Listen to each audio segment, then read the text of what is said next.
Assalamualaikum warahmatullahi wabarakatuh.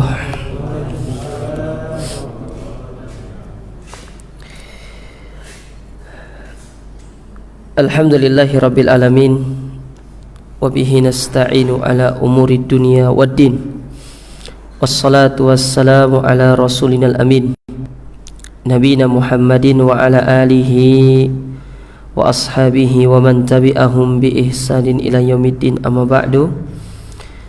Kaum muslimin wal muslimat, ikhwani fillah wa akhwati, bapak-bapak, ibu-ibu yang semoga senantiasa dirahmati serta dimuliakan oleh Allah Subhanahu wa taala. Jazakallahu khair. Alhamdulillah, kita bersyukur kepada Allah Azza wa Jalla di kesempatan sore hari yang berbahagia ini. Allah Subhanahu wa ta'ala kembali mempertemukan kita di dalam majelis ilmu yang mulia ini, di dalam salah satu taman di antara taman-taman surga yang ada di dunia. Dan insyaallah kita akan melanjutkan kajian kita dari risalah yang ditulis oleh Fadilatul Syekh Fadilatul Syekh Abdus Salam Ibn Salim As-Suhaimi yang berjudul Kun Salafiyan Alal Jaddah, jadilah salafi sejati. Dan pembahasan kita sekarang masuk ke dalam penjelasan ringkas dari nama-nama Ahlus Sunnah wal Jamaah, yaitu pada poin atau halaman yang ke-47 kalau di buku terjemahan. Kalau buku Arabnya pada halaman yang ke-34. Baik, kita baca di sini. Kata penulis, qala hafizahullah, berkata Syekh Abdus Salam As-Suhaimi, beliau mengatakan, wal nashra' fi ta'rif bimusammayati ahli sunnah wal jamaah biikhtisar.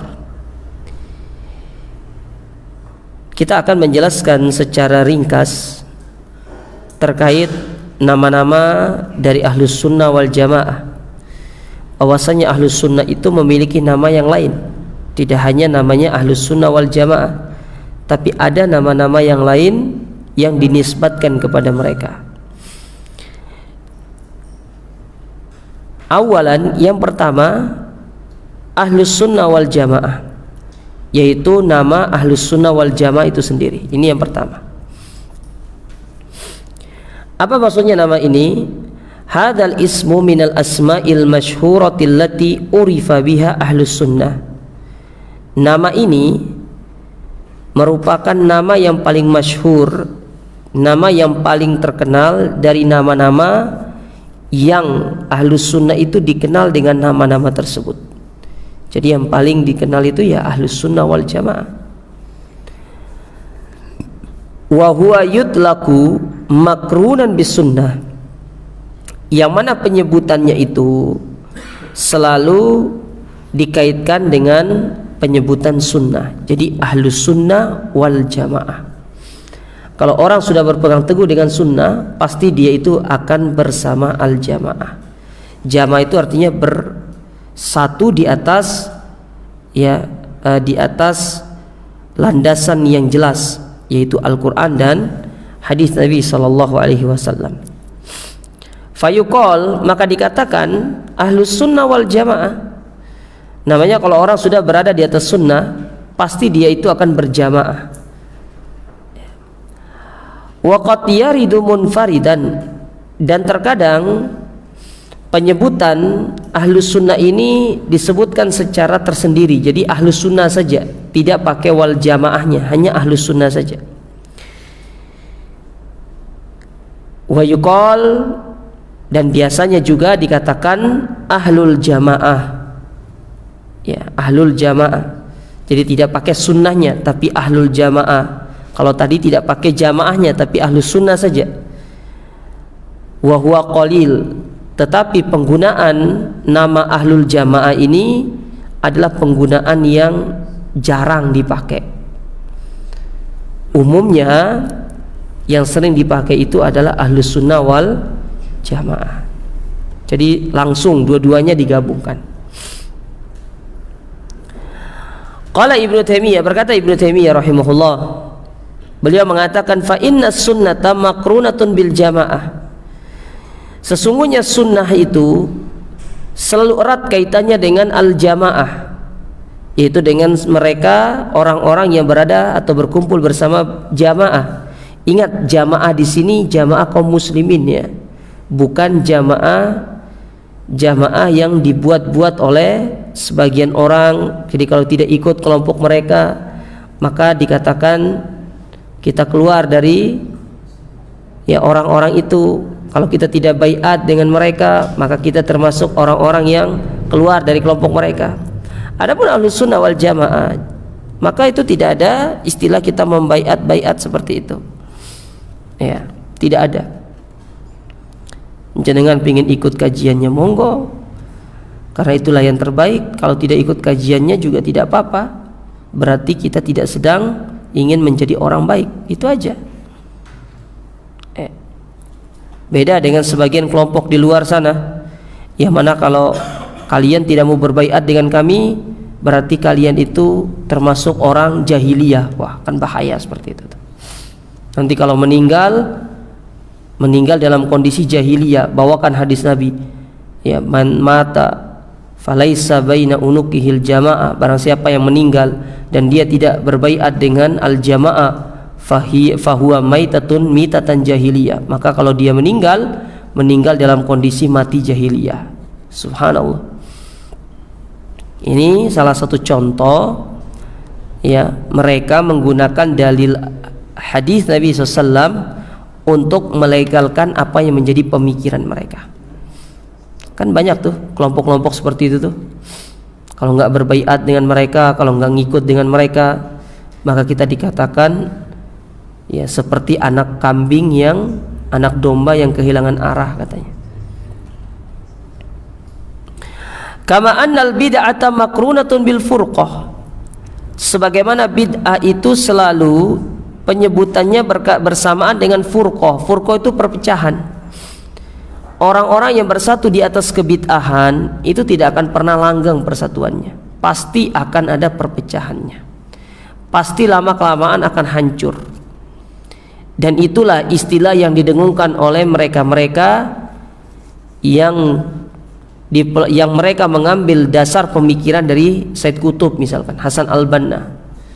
Mereka kan punya slogan, kita itu harus saling toleransi dalam masalah yang kita sepakati, tapi kita saling memberikan udzur dalam masalah-masalah yang kita perselisihkan. Maka kita katakan perselisihan yang terjadi antara dakwah salafiyah dengan dakwah-dakwah yang lainnya itu bukan pada ranah fikih saja. Kalau ranah fikih tidak apa-apa antum berselisih, karena Nabi SAW mengatakan apa? Idza ijtahadal hakim fa asaba falahu ajran wa idza ijtahada wa akhta'a falahu ajrun wahid. Apabila seorang yang alim dia berijtihad, dia benar, dia dapat 2 pahala. Tapi kalau dia salah, dia dapat 1 pahala.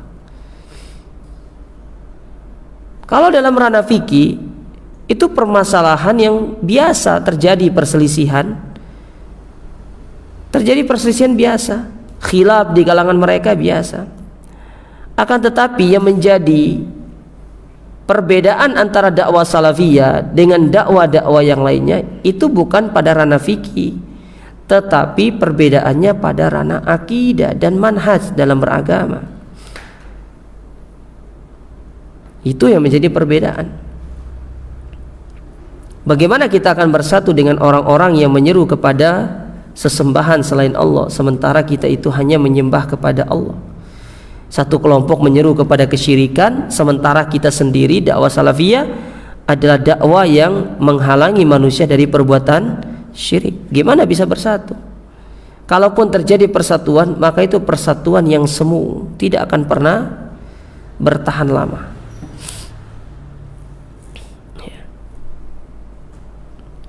Maka kata Syaikhul Islam Ibnu Taimiyah di sini, namanya kebid'ahan itu selalu erat kaitannya dengan perpecahan.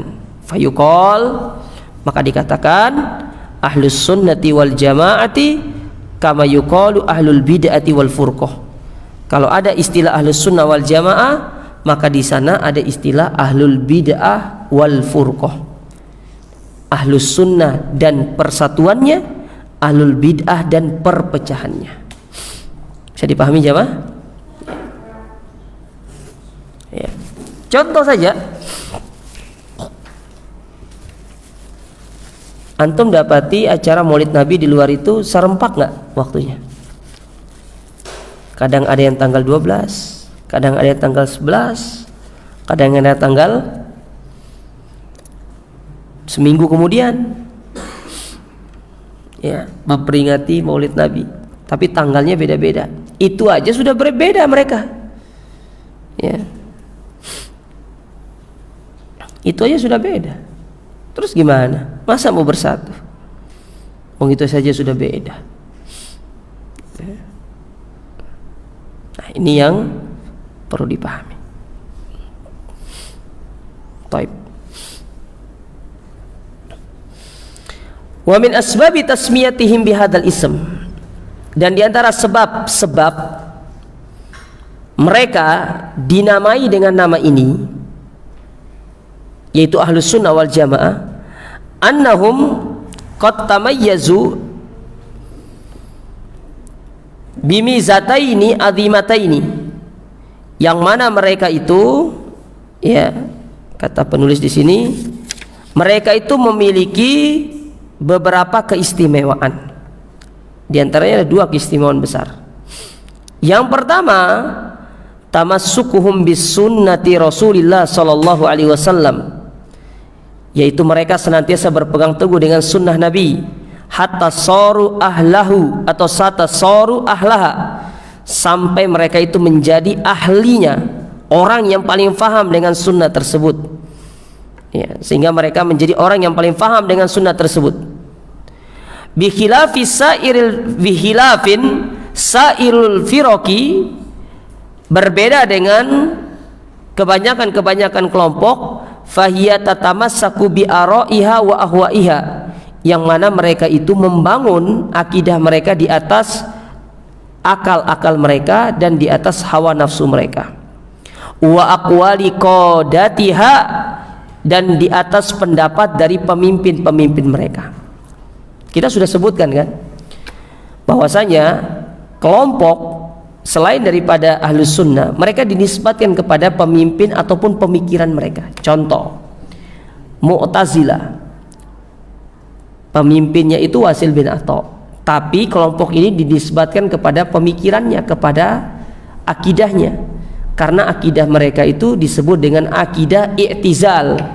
Apa itu akidah i'tizal? Yaitu mereka melepaskan diri dari majelisnya Hasan al-Basri, karena mereka memiliki pandangan pelaku dosa besar itu tidak mukmin, tidak kafir, tapi di hari kiamat mereka kafir dan masuk ke dalam api neraka. Ini berbeda dengan pemikiran Hasan al-Basri, yang mana Hasan al-Basri itu ulama ahlus sunnah, menetapkan pelaku dosa besar di dunia dia mukmin, tapi naqisul iman, namun dia mukmin yang kurang iman, bifiskihi, karena kefasikannya melakukan dosa. Sedangkan di akhirat, maka dia itu masuk ke dalam kategori tahta masyiatillah. Allah mau ampuni, Allah ampuni. Kalaupun Allah tidak ampuni, maka dimasukkan ke dalam api neraka sampai dosanya benar-benar bersih. Itu bedanya, ya. Demikian pula kelompok Khawarij, mereka dinisbatkan kepada jenis pemikiran mereka, akidah mereka. Apa akidah mereka? Yaitu akidah Khawarij, al-khuruj, yang mana mereka itu keluar dari ketaatan kepada pemimpin. Kepada pemimpin siapa mereka itu keluar? Dari pemimpin Ali bin Abi Thalib. Kepemimpinan Ali bin Abi Thalib ketika beliau menjadi khalifah, mereka keluar, tidak taat kepada Ali. Makanya orang-orang yang keluar dari ketaatan kepada pemimpin dalam koridor yang sah, itu dikatakan sebagai Khawarij. baik mereka itu keluar secara pemikiran, secara lisan ataupun secara perbuatan, mereka dikatakan khawarij. Ya. Apalagi kalau sudah terang-terangan menunjukkan aksi, pergi turun ke jalan, melakukan demonstrasi. Apalagi sebagian orang itu bilang begini, Ustadz, kan negaranya yang membolehkan demokrasi. Kita katakan, iya, negaranya membolehkan demokrasi. Kalau antum ikut demokrasi berarti antum setuju dengan negara demokrasi. Kalau antum tidak setuju, antum harus menunjukkan sikap baro antum berlepas diri, termasuk jangan melakukan apa-apa yang menjadi kaitannya dengan negara tersebut atau demokrasi tersebut, termasuk demo itu tadi. Karena kan demo itu bagian daripada demokrasi. Kalau antum demo berarti antum setuju dengan demokrasi itu, meskipun pemimpin membolehkan antum untuk berdemo.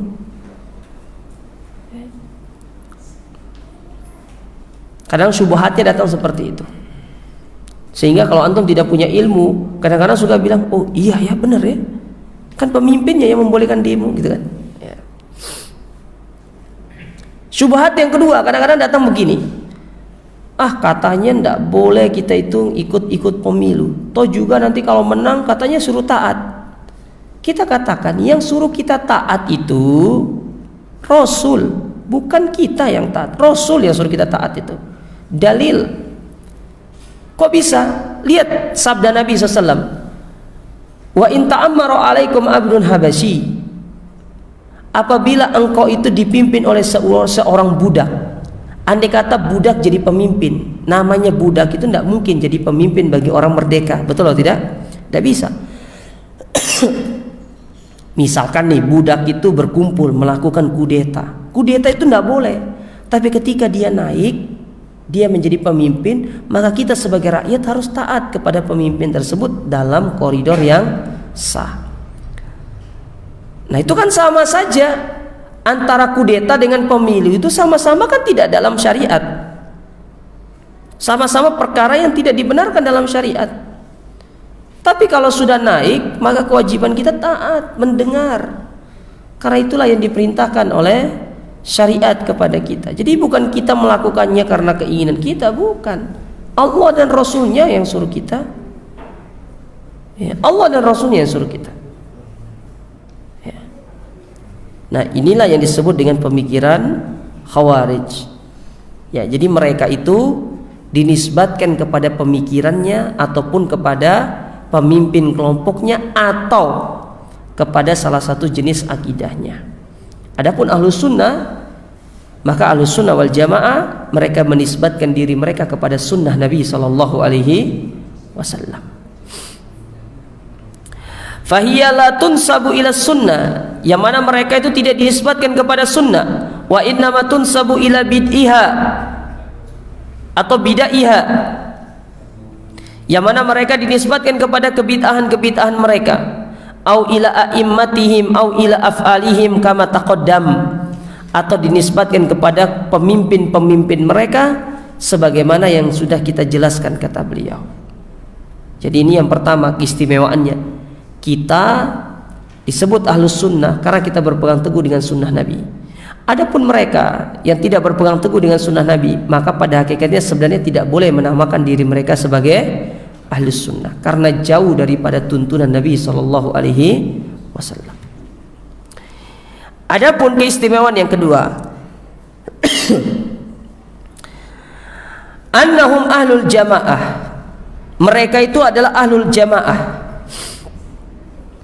Lijtihadihim atau lijtima'ihim alal haqi, karena mereka senantiasa bersatu di atas kebenaran, bukan bersatu di atas kemungkaran. Kita itu bersatu di atas kebenaran.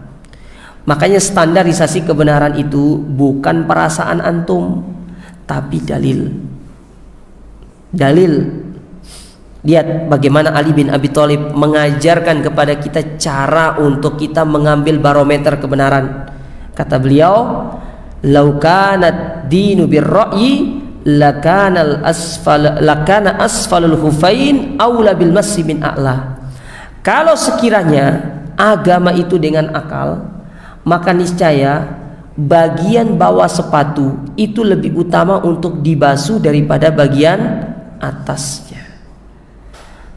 Padahal kalau logika, secara logika nih, yang kotor yang mana? Bawah. Tapi ketika antum berwudu, yang disuruh basuh bagian atas. Nggak masuk logikanya. Karena memang agama itu nggak bisa pakai logika. Gimana tuh pakai logika agama itu? Nggak bisa. Nggak akan nyampe akal kita itu. Nah, inilah cara standar beragama itu, tidak boleh pakai logika. Dalil tidak boleh tunduk kepada akal, tapi akal yang tunduk kepada dalil. Itu yang betul. Makanya kalau menjadikan akal sebagai landasan beragama, semua orang itu punya akal bermacam-macam. Kalau semua orang itu punya akal bermacam-macam, ya agama ini rusak. Makanya supaya akal itu tidak liar, diikatlah akal itu dengan dalil. Kadang ada hal-hal yang tidak bisa masuk dalam akal kita, tapi itu butuh yang namanya keimanan. Secara logika nih, harusnya kan semakin banyak antum keluarkan sesuatu, semakin besar pahalanya. Betul? Itu logikanya gitu kan? Tapi beras 3 kilogram itu tetap lebih baik daripada sedekah yang antum keluarkan meskipun 1 ton. Saya ulangi, beras 3 kilogram yang antum keluarkan sebagai zakat itu tetap lebih baik daripada 100 ton yang antum keluarkan tapi dia dalam bentuk sedekah sunnah. Harusnya logikanya 1 ton lebih baik dong daripada 3 kilo. Tapi Islam tidak. Tetap lebih baik 3 kilo. Karena yang 3 kilo ini wajib, sementara yang 100 ton tadi itu sedekah sunnah. Paham jemaah? Inilah agama. Tidak bisa pakai akal-akalan itu.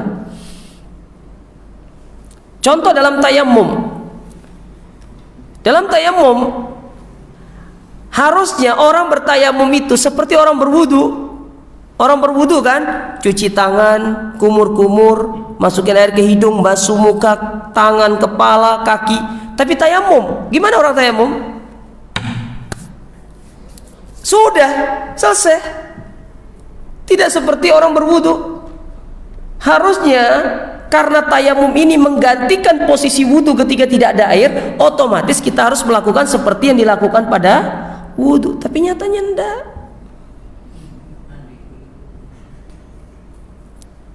Bahkan ada orang tayamum terus, padahal ada air. Kenapa? Lebih gampang Ustadz, tinggal gini doang.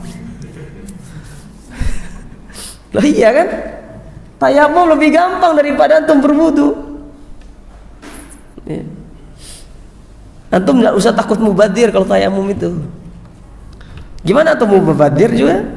Cuma gini doang. Kita bisa mubadir. Kalau air kan dibuka keras mubadir, dibuka kecil kadang-kadang kurang. Apalagi orang Indonesia berwudu itu harus sampai basah kuyup. Kalau belum basah kuyup belum wudu. Benar? Benar Bu? Ibu-ibunya nggak ada ya? Oh ada.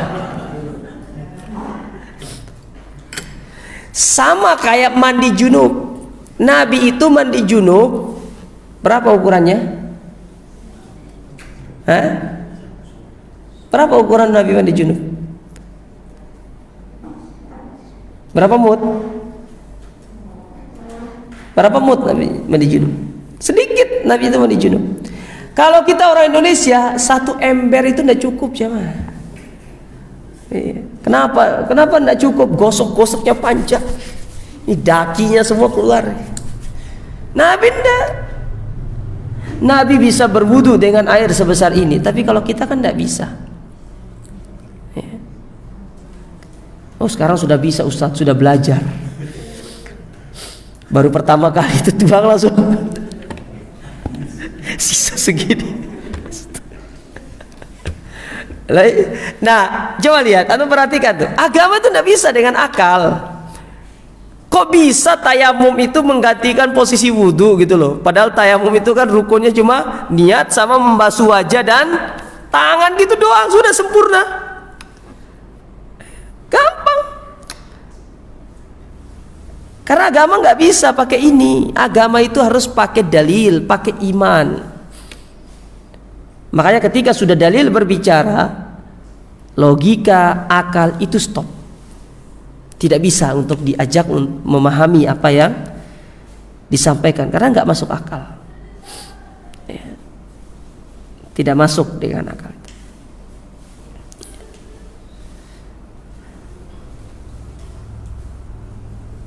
Taib, itulah agama Islam. Jadi tidak bisa dengan akal. Wa ada mutafarruqihim, yang mana mereka itu ya tidak berpecah belah. Bi khilafil firaqil ukhra, ya berbeda dengan kelompok-kelompok yang lain. Fa innahum la yajtami'una ala haqqin, yang mana mereka itu tidak bersatu di atas kebenaran. Wa innama yattabi'una ahwa'ahum, akan tetapi mereka itu mengikuti hawa nafsu mereka. Itulah yang Allah Subhanahu wa taala sebutkan dalam Al-Qur'an, jemaah. Ya. Allah sebutkan di dalam Al-Qur'anul Karim, di dalam surat Al-Qasas kalau nggak salah.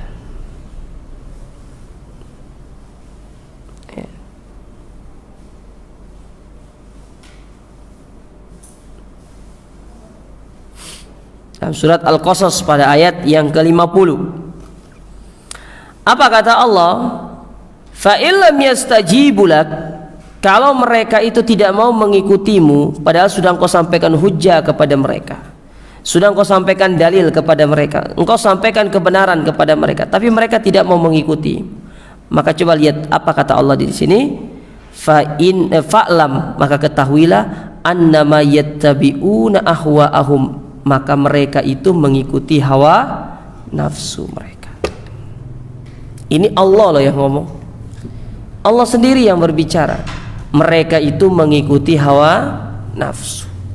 Dan ingat, salah satu sebab seorang itu jauh dari hidayah karena dia mengikuti hawa nafsunya, terlalu memperturutkan hawa nafsu. Maka tidak boleh jamaah sekalian memperturutkan hawa nafsu itu. Apalagi kalau hawa nafsu tersebut mengajak kita kepada keburukan, tidak boleh. Tugas kita adalah bagaimana kita melawan hawa nafsu tersebut dan kita tunduk serta patuh terhadap segala perintah Allah, baik apa yang telah disampaikan dalam Al-Quran ataupun yang telah disampaikan melalui lisan Rasulnya yang mulia alaihi salatu wassalam. Yaqul Syekhul Islam Ibnu Taimiyah fi ta'rifi ahli sunnah, maka berkata Syekhul Islam Ibnu Taimiyah terkait pengertian daripada ahlus sunnah wal jamaah. Apa kata beliau? Humul mutamassikuna bi kitabillahi wa sunnati rasul. Ahlus sunnah itu adalah mereka-mereka yang berpegang teguh dengan Al-Quran dan sunnah Rasul sallallahu alaihi wasallam. Wa mattafaqa alaihi sabiqunal awwalun minal muhajirin wal ansar walladzina tabauhum bi ihsan. Nah ini dia poinnya di sini. Dan nah ini semua yang disepakati oleh generasi-generasi terdahulu dari kalangan muhajirin dan ansar dan orang-orang yang mengikuti mereka di atas kebaikan. Poinnya di situ. Jadi banyak orang itu mengaku mengikuti Al-Quran dan Sunnah, tapi tidak sesuai dengan pemahaman salafus. Jadi yang betul itu Ahlus Sunnah mengikuti Al-Quran dan Sunnah sesuai dengan pemahaman para sahabat. Itu yang betul. Kalau antum ingin memahami Al-Quran, lihat kepada pemahaman sahabat. Antum ingin memahami hadis, lihat kepada pemahaman sahabat. Antum mencari ijma', cari ijma'nya para sahabat.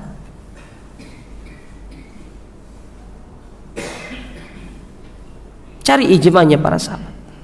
Itu cara kita beragama. Banyak orang sekarang itu mengaku mengikuti Al-Quran dan Sunnah, tetapi memahami Al-Quran dan Sunnah itu bukan dengan pemahaman sahabat, tapi dengan pemahaman mereka sendiri. Memahami dengan hawa nafsu mereka sendiri. Contoh Khawarij tadi. Khawarij itu ibu, mereka itu ngebom orang pakai dalil. Antum kira Khawarij itu ngebom orang pakai hawa nafsu? Iya, hawa nafsu, tapi memahami dalilnya. Cuma yang dijadikan sebagai motivasi mereka ngebom orang itu pakai dalil, pakai Al-Quran. Ketika mereka mengatakan wa man lam yahkum bima anzalallahu faulaika humul kafirun, yang tidak berhukum dengan hukum Islam dia kafir. Ini ayat Al-Quran, jelas ayat Al-Quran. tetapi mereka tidak mengambil pemahaman para sahabat. Padahal sahabat memahami ayat tersebut yang dimaksud dengan orang yang tidak berhukum dengan hukum Allah itu kafir, artinya kafir tapi tidak mengeluarkan dari Islam alias dosa besar. Tapi mereka kan memahaminya secara literally. Oh ya, kafir berarti harus dibunuh. Segala hal-hal yang berkaitan dengan orang-orang yang berhukum dengan selain hukum Allah, maka mereka juga ikut kafir. Makanya bukan hanya presidennya yang kafir, menterinya kafir, polisinya kafir, tentaranya kafir, semua kafir. Sa-RT-nya kafir di depan mereka. Karena mereka menganggap yang tidak berhukum dengan hukum Allah maka kafir. Takmir pun bisa kafir karena tidak berhukum dengan hukum Allah katanya. Maka hati-hati jadi takmir. Ya.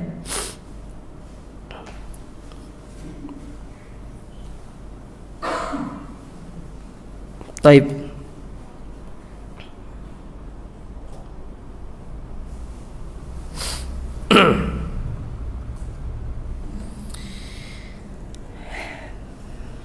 Maka ini perlu dipahami.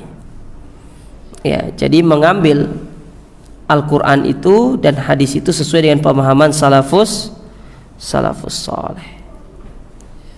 Mengambil dengan pemahaman salafus saleh. Taib. Nah, itu perkataan Syaikhul Islam Ibnu Taimiyah terkait keistimewaan yang kedua dari Ahlus Sunnah. Dari penamaan yang pertama yaitu Ahlus Sunnah. Sekarang kita masuk ke penamaan yang kedua, Ahlul Hadis. Di antara nama lain dari Ahlus Sunnah, mereka dikatakan atau dinamakan dengan Ahlul Hadis. 6. Minal asma'il lati yusamma biha Ahlus Sunnah wal Jamaah Ahlul Hadis. Di antara nama Ahlus Sunnah yang lainnya yaitu mereka diberi nama Ahlul Hadis. Ya. Wa hadza yaridu katsiran fi kalamin katsirin minal a'immah. Yang mana nama ini banyak disebutkan oleh para ulama. Di antaranya Syekhul Islam Ibnu Taimiyah, seperti Syekhul Islam Ibnu Taimiyah. Wa ghairihi min ahlil ilmi, dan yang selainnya dari kalangan ahlul ilmi, qablahu wa ba'dahu, baik yang sebelum Ibnu Taimiyah ataupun setelah Ibnu Taimiyah. Yadhkuruna ahlal hadis, yang mana mereka itu menyebutkan Ahlus Sunnah itu sebagai Ahlul Hadis. Wa Ahlus Sunnati mubayyinina i'tiqadahum wa la yufarriquna baina mustalahain. Yang mana ya, mereka tidak membedakan kedua nama ini. Ini hanya istilah atau dua nama yang tidak ada bedanya sebenarnya, hanya secara istilah saja. Mustalahat lah bahasanya, apa ya mustalahat itu ya, istilah saja gitu loh. Tapi secara makna itu satu. Ya, kayak contoh orang Jawa bilangnya pisang itu apa? Gedang. Gedang ya. Kalau orang di tempat sana, di tempat saya itu nama pisang itu ya kates. Ya, kebalik kan? Kalau sini kates itu apa? Itu sebuah istilah saja untuk menjelaskan nama apa? Pisang. Kalau di Jawa ini nama pisang itu ya gedang. Kalau di sana pisang itu ya kates. Tapi podo kok, sama. Cuma hanya beda apa? Istilah, gitu loh. Masuk nggak? Paham nggak poinnya? Ya. Jadi antara Ahlul Hadis dengan Ahlus Sunnah itu ibarat apa? Gedang dengan kates. Sama-sama artinya apa? Pisang. Nah, itu maksudnya. Itu poinnya di situ maksudnya. Ya. Kayak orang apa? Orang Jawa bilangnya kalau makan itu dahar, paling halus. Ya. Kalau orang Sunda dahar itu kasar itu. Sama-sama artinya makan. Tapi dua istilah ini kalau di tempat yang berbeda maka dia maknanya tidak sama. Yang satunya halus, yang satunya kasar. Itu contoh biar kita lebih paham di sini maksudnya. Jadi antara ahlul hadis dengan ahlul athar atau dengan ahlus sunnah itu nggak ada bedanya, sama saja. Ini hanya istilah saja, ya, yang tidak perlu diributkan. Nanti kalau ditanya, kamu apa? Ahlus sunnah. Kalau kamu ahlul hadis, oh bid'ah kamu. Enggak, sama maksudnya. Ya, sama maksudnya. Kemudian dikatakan di sini, fahadal Imam As-Sabuni yaqul fi aqidatihi. Berkata Imam As-Sabuni menjelaskan tentang akidahnya. Ya, Imam As-Sabuni termasuk dari kalangan ahlus sunnah.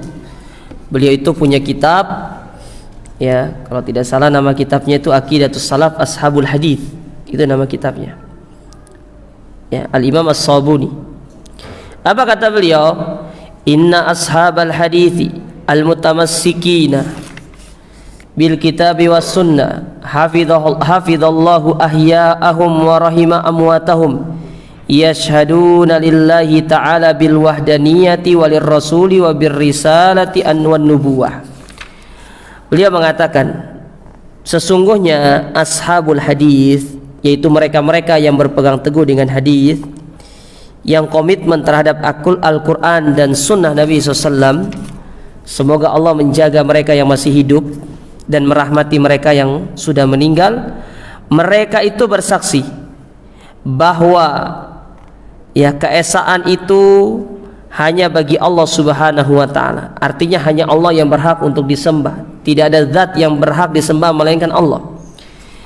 Dan mereka bersaksi bahwasanya Rasul itu membawa risalah kenabian.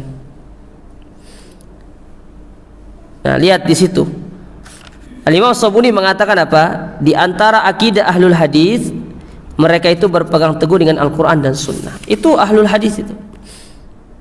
Mereka berpegang teguh dengan Al-Quran dan Sunnah.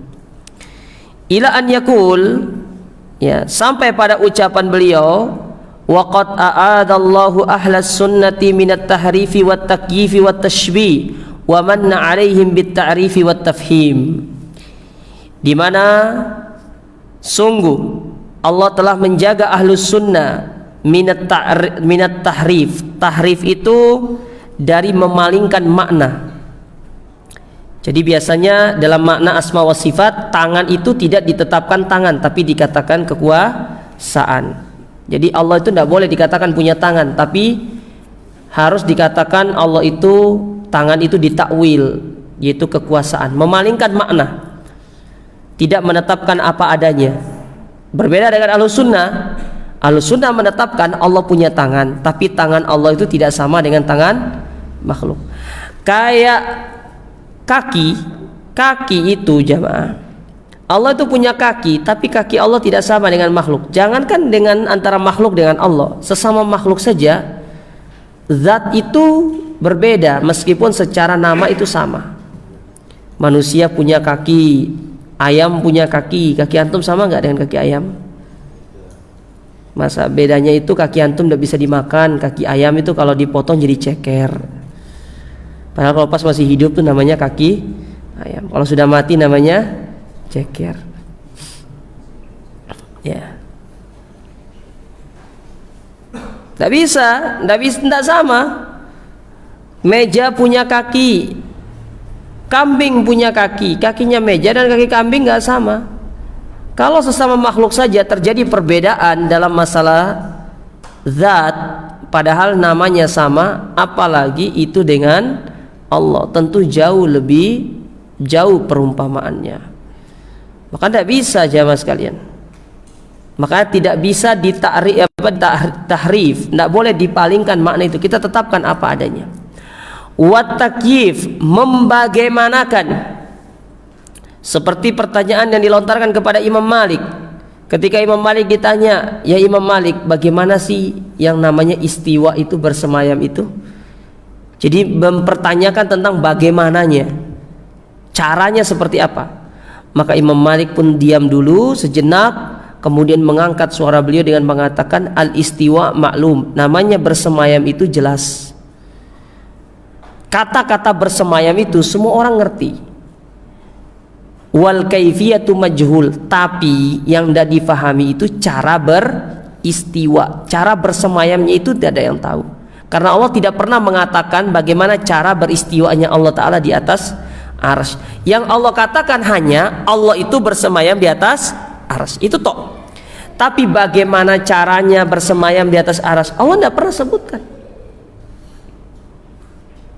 ya, tidak pernah disebutkan.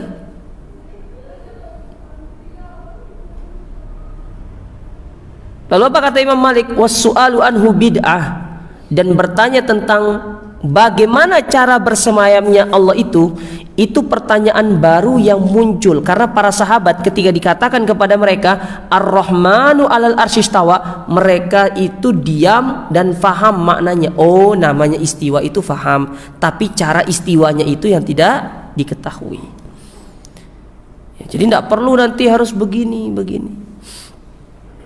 Sama seperti sifat nuzul, turun. Allah turun ke langit dunia. Yang Allah kabarkan kepada kita itu, Allah itu turun. Adapun bagaimana cara turunnya, Ustadz, kan di Indonesia saja ada 3 waktu, Indonesia Barat, Tengah dan Timur. Kalau andai kata Allah turun di sepertiga malam terakhir, ya, maksudnya sepertiga malam terakhir yang mana? Kan beda-beda. Apalagi kalau sudah semakin ke barat kan semakin berbeda waktunya. Ini syubhat. Maka kita jawab, namanya turun itu orang faham, turun itu ya turun dari atas ke bawah. Tapi cara Allah itu turun seperti apa, terus nanti kalau Allah turun siapa yang ada di atas, itu bukan ranah kita. Itu sudah merupakan kekuasaan Allah. Tidak perlu lagi dipertanyakan. Para sahabat ketika dikatakan kepada mereka Allah turun di langit Allah turun di sepertiga malam terakhir ke langit dunia, mereka tidak pernah nanya, ya Rasulullah, kalau Allah turun siapa di atas? Tidak pernah. Antum pernah cari dapat riwayat seperti itu? Tidak pernah. Kita yang terlalu pintar untuk bertanya yang demikian ya. Karena para sahabat itu ketika beragama tidak menggunakan akal, tapi menggunakan iman. Hati yang mereka gunakan, bukan akalnya ya. Maka coba lihat Umar bin Khattab ketika mencium Hajar Aswad. Apa kata Umar? Wallahi la a'lamu annaka hajarun la tanfa' wa la tadur. Demi Allah aku tahu engkau itu batu, tidak bisa memberikan manfaat, tidak bisa memberikan mudarat, tidak bisa ya. Laula ra'aitu Rasulullah SAW yuqabbiluk maqal batuka. Andai kata aku tidak pernah melihat Rasul menciummu, aku nggak mau menciummu. Antum cium batu, bayangkan cium batu ya. Tapi karena Nabi pernah melakukannya dan ini perintah dari Allah Subhanahu wa ta'ala, maka diikuti. Sekarang coba antum cium batunya Pok Nari itu, mau antum? Nggak sama, tentu beda ya. Nah, inilah dia jawab sekalian ya, jadi tidak boleh dibagaimanakan. Wat tashbih, menyerupakan ya, menyerupakan antara Allah dengan makhluknya. Artinya kalau Allah bilang Allah punya mata, berarti oh matanya Allah sama dengan makhluk. Nggak sama, sudah saya bilang tadi. Nama yang sama tidak melazimkan hakikatnya pun harus sama, nggak melazimkan. Kayak kaki, sama-sama namanya kaki, kaki meja, kaki tripod, kaki antum, kaki ayam, kaki kambing, sama atau enggak? Enggak sama. Kalau Allah mampu untuk menjadikan antara sesama makhluk itu memiliki bentuk yang berbeda-beda padahal satu nama, bagaimana antara Allah dengan makhluknya? Maka jauh lebih Allah itu mampu untuk melakukannya ya.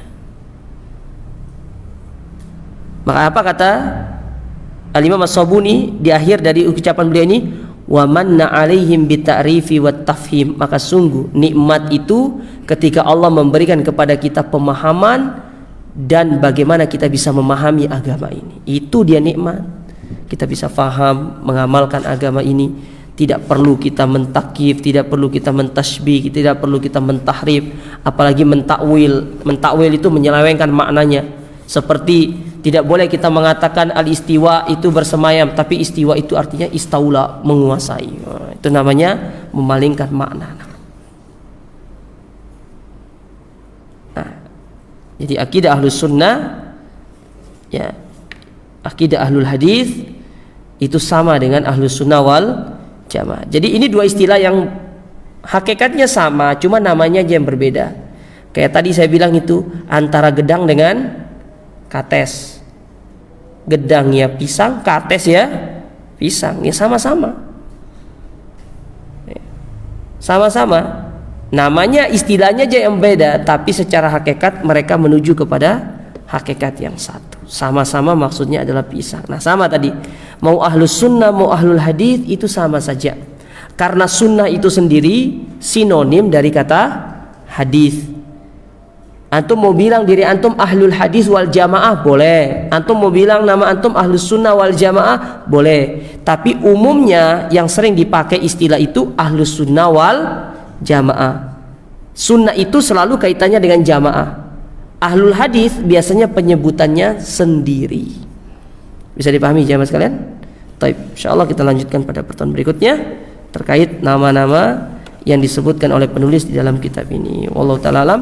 Kita akhiri subhanakallahumma rabbana bihamdika asyhadu an la ilaha illa anta astaghfiruka wa atubu ilaik. Wassalamualaikum warahmatullahi wabarakatuh.